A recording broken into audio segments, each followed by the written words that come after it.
NNTV Telugu news కి స్వాగతం. ముందుగా ముఖ్యాంశాలు.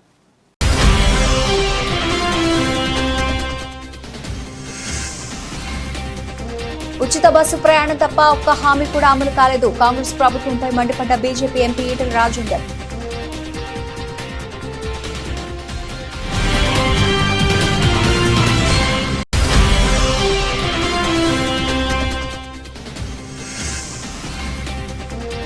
విద్యుత్ రంగంపై శ్వేతపత్రం విడుదల చేసిన ముఖ్యమంత్రి, విద్యుత్ రంగాన్ని భ్రష్టు పట్టించిందే చంద్రబాబు అంటూ కాకాని విమర్శలు.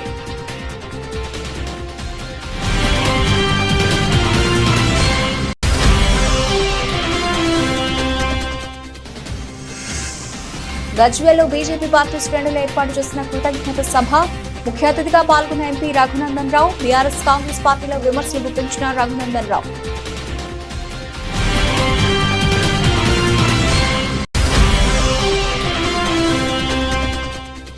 ఉపాధ్యాయులు లేక రోడ్డెక్కిన అయ్యవారిపల్లి ప్రభుత్వ పాఠశాల విద్యార్థులు. చిన్నంబావి మండలంలో చోటు చేసుకున్న ఘటన. తన పిల్లల భవిష్యత్తు దెబ్బతింటుందని తల్లిదండ్రుల ఆగ్రహం.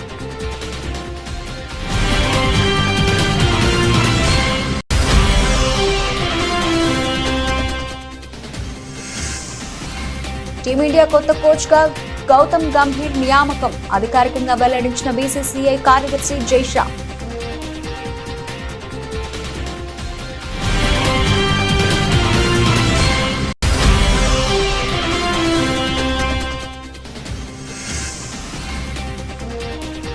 భారీ నష్టాల్లో స్టాక్ మార్కెట్లు. దిగువకు పయనిస్తున్న ఇండెక్స్ లోని అన్ని సూచీలు.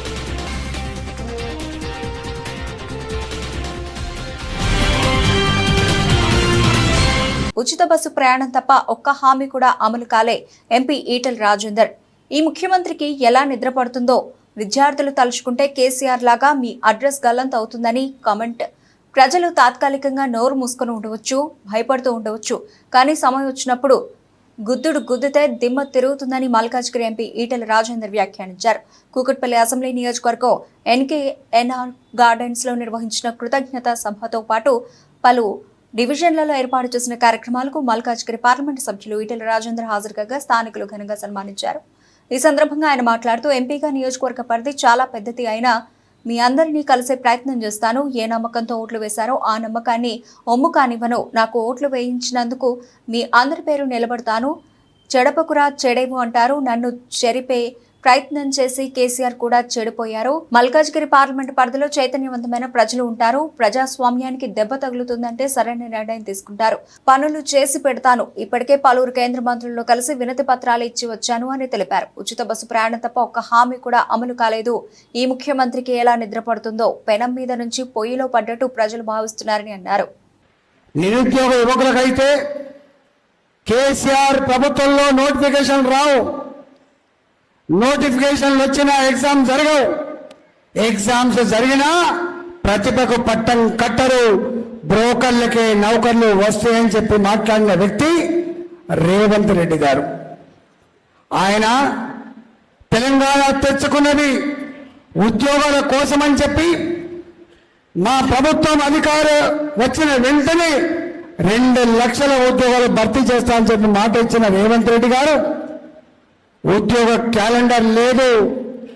ఇవాళ టీచర్ల నోటిఫికేషన్ కావచ్చు, గ్రూప్ 2 నోటిఫికేషన్ కావచ్చు, ఇంకా ఇతరత్ర నోటిఫికేషన్ కావచ్చు, 500, 400, 11,000 తప్ప 2 లక్షల ఉద్యోగాలు నోటిఫికేషన్ ఇవ్వలేదు. వాళ్ళు పాపం ఇవాళ మొత్తం అలజడి వ్యాపించింది తెలంగాణ వ్యాప్తంగా. చదువుకున్న యువత అంతా కూడా బగ్గుమంటుంది. ఇవాళ కన్నెర చేస్తుంది. ఈ ముఖ్యమంత్రి మీద యుద్ధం ప్రకటించింది. ఈ ప్రభుత్వం మీద అవిశ్వాసం ప్రకటించింది తెలంగాణ చదువుకున్న యువత. ఇవాళ చిన్న నౌకరి నుంచి మొదలుపెట్టి పెద్ద నౌకరి వరకు రాస్తున్నాడు. వాళ్ళు అడుగుతున్న మాట ఏంటంటే, అయ్యా ముఖ్యమంత్రి గారు, నీవిచ్చిన ఆ నోటిఫికేషన్లో ఉద్యోగాల కోసం ఎగ్జామ్ రాయాలంటే కనీసం ఒక ఎగ్జామ్కు ఇంకొక ఎగ్జామ్కు 4 రోజుల గ్యాప్ ఇవ్వండి, 2 నెలల గ్యాప్ ఇవ్వండి, మేము ప్రిపేర్ రాసుకుంటామంటే వాళ్ళని తీసుకుపోయి పోలీస్ స్టేషన్ పెడుతున్నారు. వాళ్ళని తీసుకుపోయి కాలేజీలలో నిర్బంధిస్తా ఉన్నారు. వాళ్ళ మీద అక్రమ కేసులు పెడుతున్నారు. వాళ్ళు కనుక కోపం వచ్చి బాధేసి దీక్ష చేస్తే తీసుకుపోయి దవాఖానలో పడేసి దిక్కు దివాణం లేకుండా ప్రాణం పోయేంత వరకు చూస్తున్నారు తప్ప కనికరం లేని పరిస్థితి చూస్తా ఉన్నాం. ఏపీ సీఎం చంద్రబాబు నాయుడు విద్యుత్ రంగంపై శ్వేతపత్రం విడుదల చేయడం తెలిసిందే. దీనిపై మాజీ మంత్రి వైసీపీ నేత కాకాణి గోవర్ధన్ రెడ్డి ధ్వజమెత్తారు. చంద్రబాబు విడుదల చేసిన శ్వేతపత్రం నిండా అబద్దాలేనని అన్నారు. జగన్ను విమర్శించడానికి శ్వేతపత్రం తీసుకొచ్చినట్టుందని మండిపడ్డారు. ఎక్కడైనా శ్వేతపత్రం అంటే సంబంధిత రంగంలో ఉన్న స్థితిగతులను వివరిస్తారని, అందుకు భిన్నంగా చంద్రబాబు వైసీపీ ప్రభుత్వంపై విమర్శలు చేయడానికి ప్రాధాన్యత ఇచ్చారని కాకాణి పేర్కొన్నారు. అసలు విద్యుత్ రంగాన్ని భ్రష్టు పట్టించిందే చంద్రబాబు అని వ్యాఖ్యానించారు. చంద్రబాబు హయాంలో డిస్కంలు కుప్పకూలాయని తెలిపారు. రాష్ట్ర ప్రయోజనాలు పట్టించుకోకుండా విద్యుత్ ఒప్పందాలు చేసుకుంది ఎవరు? చంద్రబాబు కాదా అని ప్రశ్నించారు. సౌర విద్యుత్ ధరలు బాగా తగ్గిపోయిన స్థితిలో కూడా యూనిట్ కు 7 రూపాయలే చెల్లించేలా ఒప్పందం చేసుకున్నారని ఆరోపించారు. ట్రూ యాప్ ఛార్జీలకు ఆర్జుడు చంద్రబాబునని విమర్శించారు. గురించి మాట్లాడతా ఇవన్నీ నాకు తెలియదు, ఇవన్నీ నేను చూడలేదని నంగనాచి మాటలు మాట్లాడాడు. పాపం ఆ టెర్మినాలజీ ఆయనకు అర్థం కాలేదంట, కొత్తగా ఉందంట టెర్మినాలజీ వినడానికి. ట్రూ అప్ ఛార్జీలు అనేటువంటిది తమరే పాపం మర్చిపోయారా, లేకపోతే మతిమరుపుతో బాధపడతా ఈ విషయాన్ని కన్వీనెంట్గా పక్కన పెట్టారా?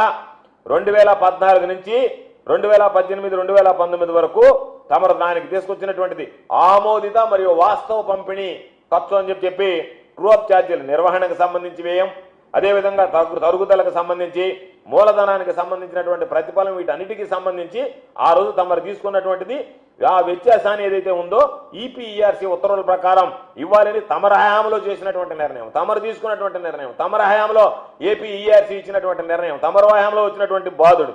కాబట్టి నువ్వు మన ఎన్నికల్లో చెప్పావు ట్రూ అప్ ఛార్జెస్ అన్ని కూడా నేను దాదాపుగా ఎత్తివేస్తానని చెప్పావు.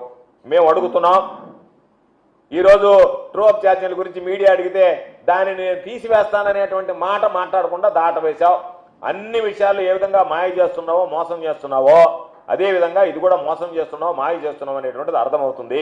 ప్రధానమైనటువంటి అంశానికి రైతుల మీటర్లు, నువ్వు ప్రతిపక్ష నాయకుడిగా ఉన్నప్పుడు రైతులకు సంబంధించి నేను మీటర్లు పెట్టడానికి లేదు, పెడితే నేను గందరగోళం చేసేస్తా, మీటర్లు పెట్టనివ్వను, మీటర్లు నేను దానికి సంవత్సరం నేను వ్యతిరేకం ఈ ఉరితాళ్ళు అని మాట్లాడావు, ప్రచారంలో మాట్లాడావు, 2-3 సంవత్సరాల ముందు నుంచి మాట్లాడారు, మీకు సంబంధించినటువంటి నాయకులందరూ మాట్లాడారు. Congress party MP Anil Kumar Yadav media సమావేశం నిర్వహించారు. ఈ సందర్భంగా ఆయన మాట్లాడుతూ కవితను చూడ్డానికి పోయిన కేటీఆర్ ఢిల్లీలో మీడియాతో మాట్లాడడం చూసి బాధేస్తుందని, పవర్ ఉన్నప్పుడు యువరాజుగా ఉండే కేటీఆర్ పవర్ పోయాక తీకమక్క మాట్లాడుతున్నాడని అన్నారు. పార్టీ ఫిరాయింపులు చేసిందే బీఆర్ఎస్, బీజేపీ అని, కాంగ్రెస్ ఎమ్మెల్యేలను అడ్డగోలుగా కొనుగోలు చేసింది బీఆర్ఎస్ కాదా అని గుర్తు చేశారు. ఈడీ, సిబిఐ ముందు పెట్టి చేర్చుకుంది బీజేపీ కాదా అని ప్రశ్నించారు. ప్రజాపాలనలో అమలు చేస్తున్న సంక్షేమ పథకాలు చూసి మా పార్టీలో చేరుతున్నారని, మేము ఏమీ వారిని రమ్మని అడగడం లేదని స్పష్టం చేశారు. కేటీఆర్ గారు ఇలా ఢిల్లీకి వెళ్ళి వాళ్ళ చెల్లె కవితని కలవడం జరిగింది. కలిసిన విషయం అందరికీ తెలుసు, మంచి విషయం. ఎందుకంటే చెల్లె బాధలు ఉన్నప్పుడు ఒక అన్నగా పోయి ఆమెకు భరోసా చేయడానికి కలవడానికి పోయిండు. కానీ ప్రెస్ కాన్ఫరెన్స్ పెట్టి ఆయన ఉన్న బాధని మళ్ళీ బయట పెట్టిండు. ఎందుకంటే ఆయన పాపం ఎలాంటి పని లేకుండా గత 10 సంవత్సరాలు ఒక యువరాజుగా బతికి ఇలా కనీసం పలకరియడానికి ఎవరు లేకుండా బాధపడుతున్నట్టున్నాడు. ఆయన ఏం మాట్లాడు ఆయనకే తెలియదు. కేవలం కాంగ్రెస్ని విమర్శించాలి, ప్రస్తుతంలో ఉన్న కాంగ్రెస్ గవర్నమెంట్ని విమర్శించాలనే ఒక ఉద్దేశంతో ప్రెస్ కాన్ఫరెన్స్ పెట్టినట్టున్నది. ఆయన ఏం మాట్లాడిన ఆయనకే అర్థమవుతుంది. ఎందుకంటే ఈరోజు ఆయన చెప్పిన విషయం ఏంటిదంటే కాంగ్రెస్ పార్టీ ఎమ్మెల్యేలను తీసుకుంటుందని ఆయన మా పైన ఆరోపణలు చేస్తున్నారు. ఆయన గత చరిత్ర మర్చిపోతున్నట్టున్నాడు. గతంలో వాళ్ళే స్వయంగా కాంగ్రెస్లో గెలిచిన ఎమ్మెల్యేలు అందరినీ కూడా తీసుకోవడం జరిగింది. మేము కాంగ్రెస్లో ఈరోజు ఎవరు కూడా ఎమ్మెల్యేలను తీసుకున్నారు, వాళ్ళు స్వయంగా వాలంటరీగా వాళ్ళు వస్తున్నారు. ఎందుకంటే ఈరోజు కాంగ్రెస్ పార్టీ సంక్షేమ పథకాలు ప్రజలకు వెళ్తున్నాయి, ప్రజలందరూ ఆనందంగా ఉన్నారని, వాళ్ళందరూ కూడా కాంగ్రెస్ పార్టీ వైపు చూస్తున్నారనే ఉద్దేశంతో వాళ్ళ ఎమ్మెల్యే స్వయంగా మా తానికి వచ్చి మేము పార్టీలో జాయిన్ అవుతున్నారు. ఆయన మాట్లాడుతూ ఆయే రామ్ గయే రామ్ అంటున్నారు. ఈరోజు తెలంగాణ ప్రజలందరికీ తెలుసు ఆయే రామ్ గయే రామ్ ఎందుకు ఎవరంటే టీఆర్ఎస్ పార్టీ, కేటీఆర్ కుటుంబం. ఎందుకంటే వాళ్ళు వచ్చిర్రు, వాళ్ళు దోచినంత దోచుకున్నారు.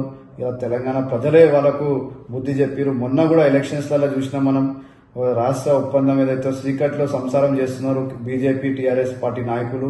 ఎందుకంటే మొన్న బీజేపీ నాయకులకు 8 పార్లమెంట్ సీట్లు గెలిచిరంటే అది కేవలం టీఆర్ఎస్ పార్టీ పూర్తి మద్దతు ఇచ్చి వాళ్ళని గెలిపించిన విషయం తెలంగాణ ప్రజలందరికీ కూడా అందరూ కూడా తెలుసు. గుంటూరు జిల్లా ఉండవల్లి కృష్ణా పశ్చిమ డెల్టా ప్రధాన కాలువకు జలవనరుల శాఖ మంత్రి నిమ్మల రామానాయుడు సాగునీటిని విడుదల చేశారు. ఖరీఫ్ సీజన్ ప్రారంభం కారణంగా ఉండడంతో డెల్టాకు సాగునీటిని విడుదల చేశారు. ఉండవల్లి డెల్టా ప్రధాన రెగ్యులేటర్ వద్ద మంత్రి ప్రత్యేక పూజలు నిర్వహించి నీటిని విడుదల చేశారు. డెల్టా కింద 5.71 లక్షల ఎకరాలకు అవసరమైన నీటిని విడుదల చేశారు. సాగునీటితో పాటు రేపల్లె, చీరాల, పొన్నూరు, బాపట్ల, గుంటూరు మున్సిపాలిటీలకు అవసరమైన తాగునీటిని విడుదల చేశారు. మంత్రితో పాటు జలవనరుల శాఖ గుంటూరు పర్యవేక్షక engineer Umamaheswararao, EE Mallikarjunarao, DE NKV Prasad పాల్గొన్నారు. ఈరోజు ఏదైతే గోదావరి జలాలు పట్టిసీమ ద్వారా కృష్ణమ్మ ఒడిలోకి వచ్చి ఆ కృష్ణమ్మ నది ఏదైతే ప్రకాశం బ్యారేజీ దగ్గర నుంచి ఏదైతే అటు కృష్ణ తూర్పు డెల్టాకు అదేవిధంగా ఇటు కృష్ణ పశ్చిమ డెల్టాకు త్రాగునీరు సాగునీరు అందించేటువంటి ప్రక్రియను ఈరోజు ప్రారంభించుకోవడం చాలా సంతోషంగా ఆనందంగా ఉందని చెప్పి తెలియజేసుకుంటూ ఏదైతే ఈ యొక్క పట్టిసీమ సంబంధించినటువంటి గోదావరి జలాలు ఈరోజు ఈ కృష్ణా నదికి చేరకపోతే ఈరోజు కృష్ణా డెల్టాకు సంబంధించి దగ్గర 40 లక్షల మంది పైబడి ప్రజలు ఎవరైతే ఉన్నారో వాళ్ళందరూ కూడా మరి వలసలు వెళ్ళిపోయేటువంటి పరిస్థితి. అంటే పంటలు పండించడానికి సాగునీరు మాట అటుంచి కనీసం మనిషి జీవించడానికి అవసరమయ్యేటువంటి చుక్క నీరు కూడా వాళ్ళకి లేక చెరువులన్నీ కూడా ఖాళీ అయిపోయినటువంటి పరిస్థితిలో వాళ్ళ దాహార్తిని వేళ తీర్చగలుగుతుంది అని అంటే అది చంద్రబాబు నాయుడు గారి దార్శనికతకు ముందు చూపుకు నిదర్శనమైనటువంటి పట్టిసీమ. ఆ రోజు పట్టిసీమ ద్వారా కృష్ణా డెల్టాకి ఇచ్చి దగ్గర 50,000 కోట్లు సంపదను ఆ రోజు రైతులు సృష్టించేలా చేశాం. మరి అటువంటి ముందు చూపు చంద్రబాబు నాయుడు గారు. మరి ఈరోజు మనం చూస్తూ ఉన్నాం. మరి నిజంగా పట్టిసీమ లేకపోతే ఈరోజు కృష్ణా డెల్టా వలసపోవడమే కాదు, మరి ఆల్టర్నేటివ్గా ఏదైతే పులిచింతలు ఉంది, ఏదైతే కృష్ణా వాటర్ నదులు ఏదైతే అటు ఆలిమెట్టి దగ్గర నుంచి ఇటు నాగార్జున సాగర్కి వచ్చే సమయం కృష్ణా డెల్టా వచ్చేటప్పటికి సిద్దిపేట జిల్లా గజ్వేల్ పట్టణంలో బీజేపీ పార్టీ శ్రేణులు ఏర్పాటు చేసిన కృతజ్ఞత సభలో ముఖ్య అతిథిగా ఉమ్మడి మెదక్ జిల్లా ఎంపీ రఘునందన్ రావు పాల్గొన్నారు. ఈ సందర్భంగా ఎంపీ రఘునందన్ రావు మాట్లాడుతూ ఈ రాష్ట్రాన్ని భ్రష్టు పట్టించిన రాష్ట్ర రాజకీయాలను కలుషితం చేసినోళ్లు బాబా బామర్దులు ఇద్దరూ కలిసి ఢిల్లీలో సమావేశం పెట్టారని, సిరిసిల్ల ఎమ్మెల్యే నేషనల్ మీడియా ముందు సన్నాయి నొక్కుతున్నారని ఎద్దేవా చేశారు. సైకిల్ గుర్తు మీద గెలిచిన తలసానిని ఏ రాజ్యాంగం ప్రకారం బీఆర్ఎస్ పార్టీలో తీసుకుని ఎలా మంత్రిని చేశారని ప్రశ్నించారు. కాంగ్రెస్ పార్టీ ఈ దేశానికి పట్టిన దరిద్రమని, పార్టీ ఫిరాయింపులకు భారత రాజ్యాంగాన్ని నాశనం చేయడానికి పుట్టిందే కాంగ్రెస్ పార్టీ అని దుయ్యబట్టారు. ఢిల్లీకి పోయి ప్రెస్ మీట్ పెడితే ఎవరు భయపడరని, కేసీఆర్ చేసిన రాజకీయ దారిద్ర్యాన్ని కాంగ్రెస్ కొనసాగిస్తోందని అన్నారు. సైకిల్ గుర్తు మీద గెలిచిన తలసాని శ్రీనివాస్ యాదవ్ అనేటాయన తీసుకొని కారు గుర్తు కేబినెట్ లో మంత్రి పదవి ఇచ్చినటువంటి సిగ్గులేనోడు ఎవరైనా ఉన్నాడంటే అది నీ అయ్య తప్ప ఇంకొకటి కాదు. కేటీఆర్ భారత రాజ్యాంగాన్ని టీఆర్ఎస్ పార్టీ కూనీ చేసినంత ఈ దేశంలో ఎవరు కూనీ చేయలేదు. నువ్వు మీ నాయన మీ బావ కలిసి ఒక్కొక్క ఎమ్మెల్యేను ప్రలోభ పెట్టి పైసలు ఇచ్చి నోట్లు ఇచ్చి ఎమ్మెల్యేలను కొనుక్కొని మీ నాయన చేయలే. ఒక్కొక్కరిని కొనుక్కోవడం, ఫామ్ హౌస్ కి తెచ్చి ఒక్కొక్కరిని కొనుక్కోలే, ఒక్కొక్కరికి పైసలు ఇవ్వలే. ఇవాళ అడిగినావు కదా, సిద్దరామయ్య చెప్తున్నాడు కర్ణాటకలో బీజేపీ ఒక్కొక్కరికి 25 కోట్లు ఇచ్చి కొంటుంది. ఇక్కడ రేవంత్ రెడ్డి ఎంత పెట్టి కొంటుండు అని అడుగుతున్నావు. నేను అడుగుతున్నా, కేటీఆర్ నువ్వు నీ అయ్యా నీ బావ కలిసి ఎన్ని పైసలు ఇచ్చి కొన్నారు తెలంగాణలో ఎమ్మెల్యేలని? కాంగ్రెస్ పార్టీకి వెళ్ళి 12 మంది ఎమ్మెల్యేలని ఎమ్మెల్సీలని ఒక్కొక్కరిని దొరకబట్టి కేసులున్నాయని, భూములు క్లియర్ చేస్తామని, రియల్ ఎస్టేట్ క్లియర్ చేస్తామని సిగ్గు లేకుండా తెలంగాణలో 63 సీట్లు ఇచ్చి అధికారం ఇచ్చిన రోజు నీ అయ్య అదే పని చేసిండు. 88 సీట్లు ఇచ్చి తెలంగాణను మంచిగా పాలించమని రెండోసారి ముఖ్యమంత్రి చేస్తే నువ్వు భూమి మీద నడవక నువ్వు మీ అయ్య కలిసి కాంగ్రెస్ ఎల్పీని విలీనం చేసుకున్నారు. గురుత్వాకర్షణ సిద్ధాంతాన్ని నమ్ముతాను. నువ్వేం చేసినావో ఇలా రేవంత్ రెడ్డి అనేటోడు కూడా గదే చేస్తున్నాడు. ఒక్క రూపాయి అని సిగ్గులేని దరిద్ర ప్రభుత్వం నీది, నీ అయ్యేది. ఈ రాష్ట్రంలో విఠల్ రెడ్డి గారు, విద్యాసాగర్ రావు గారు, పి జనార్దన్ రెడ్డి గారు ప్రతిపక్ష ఎమ్మెల్యేలు ఉంటే కూడా పైసలు తీసుకుపోయి పనిచేసిరు. కానీ నువ్వు, నీ అయ్యా ఈ రాష్ట్రానికి పట్టినటువంటి తొలి శని.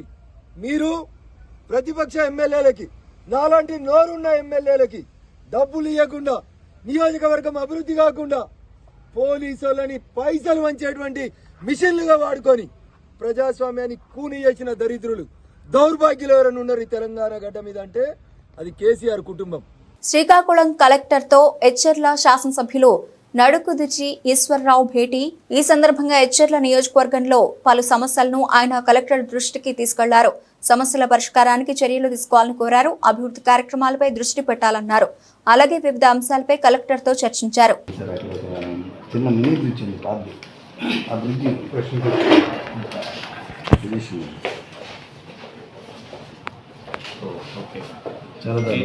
ఎవర్ బ్రిడ్జ్ ఇది పిఆర్ లేకపోతే ఇరిగేషన్ సార్. ఇరిగేషన్ ఉంది, పక్కనే స్కూల్ సార్. ఇది బ్రిడ్జ్ ఎదురుగా మన దుప్పలవలస స్కూల్ ఉంది సార్, ఏపీ రెసిడెన్షియల్ స్కూల్. ఆ పిల్లలకి వెళ్ళే వరకు దీని మీద చేస్తారన్నమాట. ఇదే స్కూల్ సార్, ఇట్లాగే వెళ్తారు. ఈ రేంజ్లో ఎప్పుడైతే పడిపోతుందో తెలియదు. ఆల్మోస్ట్ కొన్ని ఎదురుగా ట్రాక్టర్స్ కూడా ఇప్పుడు వెళ్ళిపోతుంది. ఆ వెయిట్కి ఎప్పుడు పడిపోతుందో నేను చూసి అబ్జర్వ్ చేశాను సార్. అది టెంపరీగా కానీ మనం అందరిగా చేయించుకుంటాం sir. At least permanent bridge sanction అయ్యేదని టెండరింగ్ అది అయ్యే లోపు మనం టెంపరీగా మనం మీరు అది చేస్తే ఏఈ గారికి, ఎస్సీ గారికి టెంపరీగా చేయించారు సార్. చిన్న వర్క్ ఏది అంటే సపోర్ట్ ఇవ్వడానికి టెంపరీగా స్టోన్ వర్క్ చేయించామనుకోండి సార్. స్టోన్ కన్స్ట్రక్షన్ కలువ ఇట్లా ఉన్నదాన్ని మనం చేయించుకుంటాం.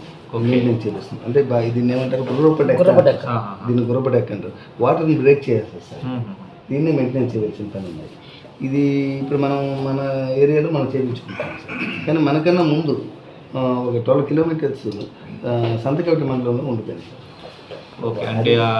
కేర్లంపూడి మండలం సోమవరం గ్రామంలో సోమవారం ఎత్తిపోతల పథకాన్ని పునరుద్ధరించి బుధవారం జగ్గంపేట ఎమ్మెల్యే జ్యోతుల నెహ్రూ చేతుల మీదుగా పంప్ హౌస్ కు రిబ్బన్ కట్ చేసి స్విచ్ ఆన్ చేసి ప్రారంభించారు.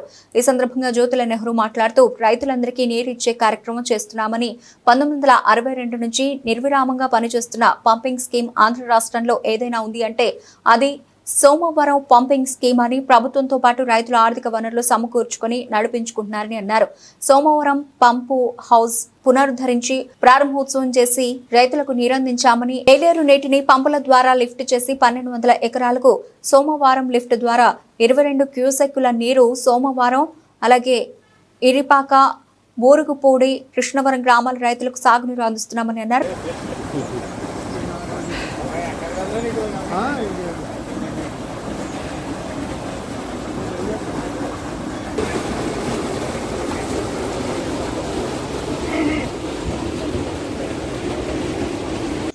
రైతులకు నీరిచ్చే కార్యక్రమంలో ఉన్నాం. అయితే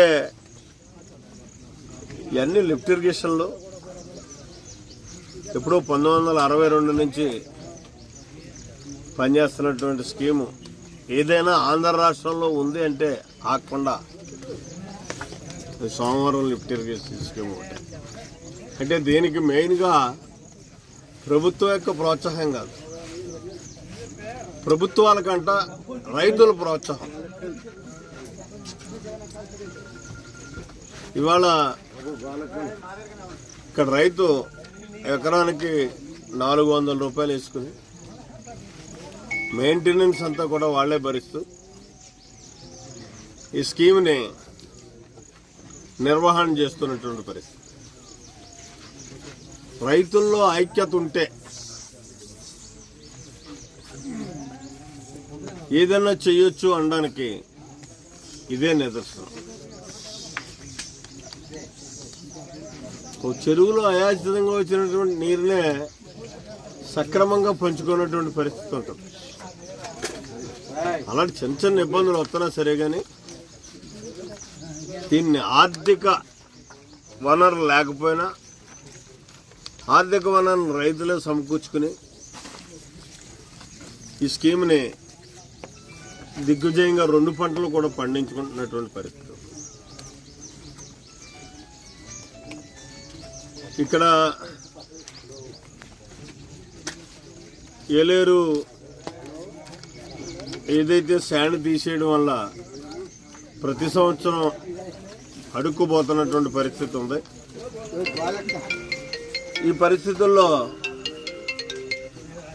కొద్దిగా నీరు కూడా మోటార్లకు అందనటువంటి పరిస్థితుల్లో వాటర్ వర్క్స్ సైనికపూరి డివిజన్ కార్యాలయంలో జనరల్ మేనేజర్ అశోక్ ని కలిసి drainage pipe lines, borewells, sealed ఎత్తివేత, అలాగే బిల్లుల మోత తదితర సమస్యలపైన చర్చించడం జరిగింది. ఈ సందర్భంగా మల్కాజ్గిరి వీలో ఉన్న సమస్యలపై యుద్ధ ప్రాతిపదికన చర్యలు చేపట్టాలని మల్కాజ్గిరి కార్పొరేటర్ శ్రవణ్ అన్నారు. స్పందించిన జనరల్ మేనేజర్ అశోక్ తప్పకుండా తొందరలోనే పనులు పూర్తి చేస్తామని హామీ ఇచ్చారు.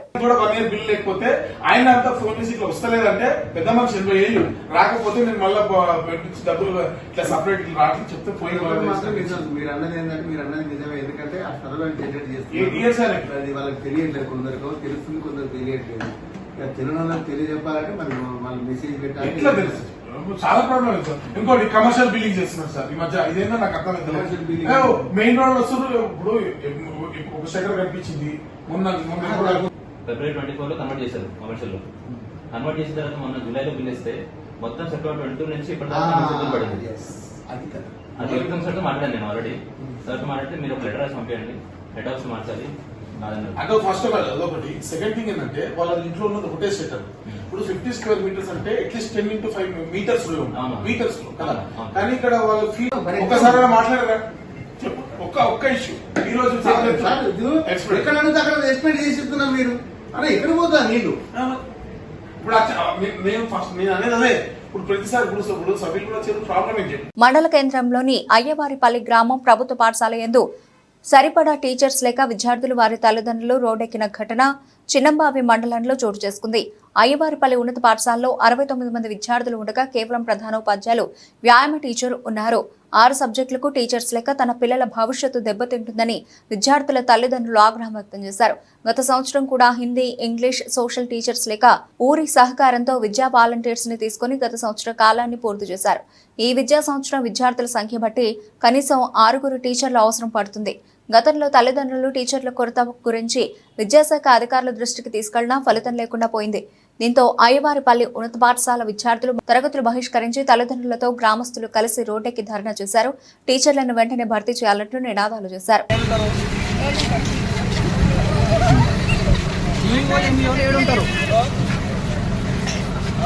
ఫస్ట్ మీరు మాకు ఈ సబ్జెక్టులకు లేరు, మీకు టీచర్లు ఉన్నారా?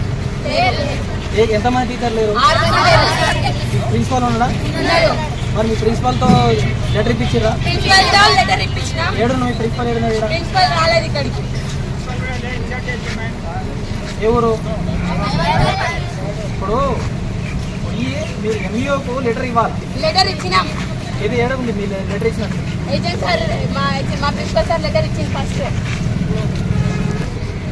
పెద్దపూడి మండలం పెద్దాడ గ్రామంలో స్థానిక ఎస్సీ ఏరియా నందు ఆదివారం రాత్రి గ్యాస్ సిలిండర్ పేలి దగ్ధమైన పార్వతికి చెందిన ఇంటిని పరిశీలించి అనపర్తి నియోజకవర్గం మాజీ శాసనసభ్యులు డాక్టర్ సత్తి సూర్యనారాయణ రెడ్డి బాధితులకు ఆర్థిక సహాయాన్ని అందించారు. ఈ సందర్భంగా మాజీ శాసనసభ్యులు డాక్టర్ సూర్యనారాయణ రెడ్డి మాట్లాడుతూ గ్యాస్ సిలిండర్ పేలడం కారణంగా ఇల్లు పూర్తిగా కాలిపోయిందని, ప్రభుత్వ అధికారులు ఈ కుటుంబాన్ని ఆదుకోవాలని, గ్యాస్ సిలిండర్ ప్రమాదం సంభవించినప్పుడు నిబంధనలను అనుసరించి గ్యాస్ కంపెనీలు నష్టపరిహారం చెల్లిస్తాయని, అధికారులు ఇందుకు సంబంధించి చర్యలు తీసుకోవాలని అన్నారు. అనపర్తి నియోజకవర్గం పెదపూడి మండలం పెద్దాడ గ్రామంలో ఎల్చూరి అర్జున్ గారి నివాసంలో మరి ఈ గ్యాస్ సిలిండర్ పేలి మరి ఇంటికి తీవ్రమైన నష్టం మరి చేకూరడం జరిగింది. వారిని ప్రభుత్వం ఆదుకోవాలని మరి డిమాండ్ చేస్తూ, అదేవిధంగా ఆ గ్యాస్ కంపెనీ ప్రతినిధులతో కూడా మాట్లాడడం జరుగుతుంది.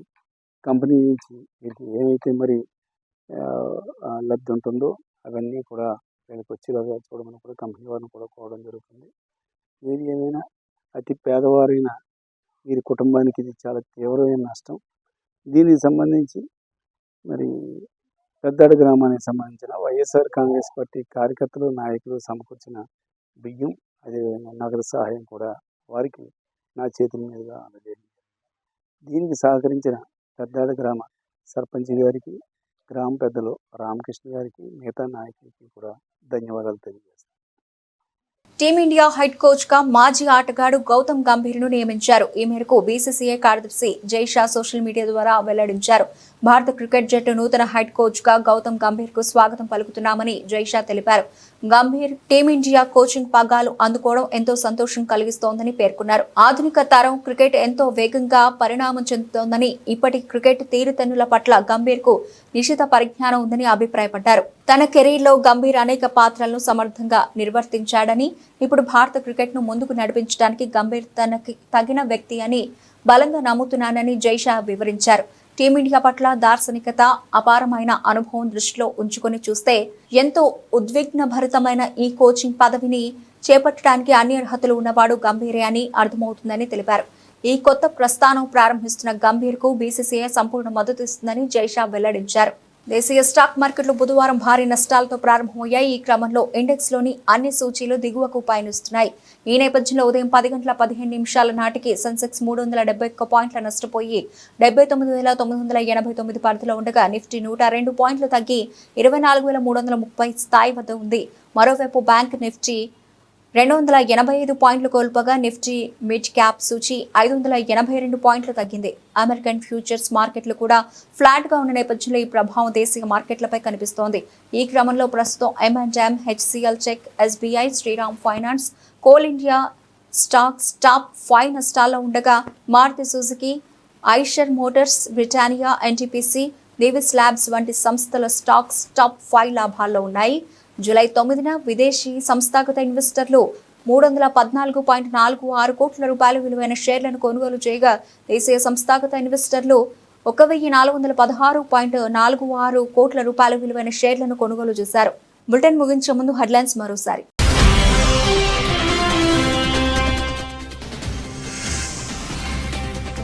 ఉచిత బస్సు ప్రయాణం తప్ప ఒక్క హామీ కూడా అమలు కాలేదు. కాంగ్రెస్ ప్రభుత్వంపై మండిపడ్డ BJP MP Etela Rajender.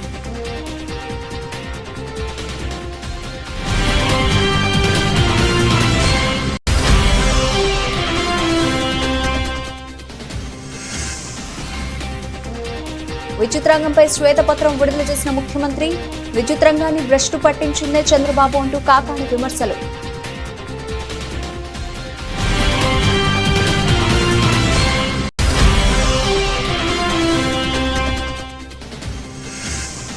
గజ్వేల్లో BJP party శ్రేణులు ఏర్పాటు చేసిన కృతజ్ఞత సభ. ముఖ్య అతిథిగా పాల్గొన్న ఎంపీ రఘునందన్ రావు. బీఆర్ఎస్ కాంగ్రెస్ పార్టీలో విమర్శలు గుప్పించిన రఘునందన్ రావు.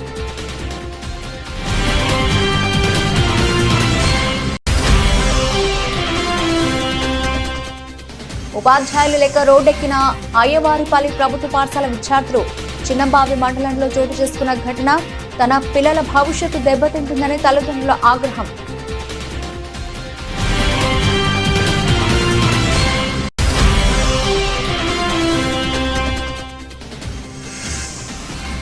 టీమిండియా కొత్త కోచ్ గా గౌతమ్ గంభీర్ నియామకం. అధికారికంగా వెల్లడించిన బీసీసీఐ కార్యదర్శి జైషా.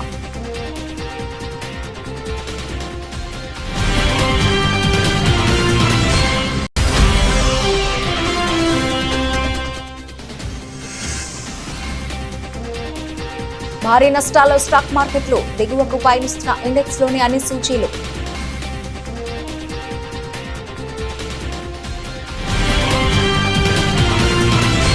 ఇది ఇప్పటివరకు నబిల్చిన అప్డేట్స్. మరిన్ని అప్డేట్స్ తో మళ్ళీ కలుద్దాం. అంతవరకు సెలవు. నమస్తే.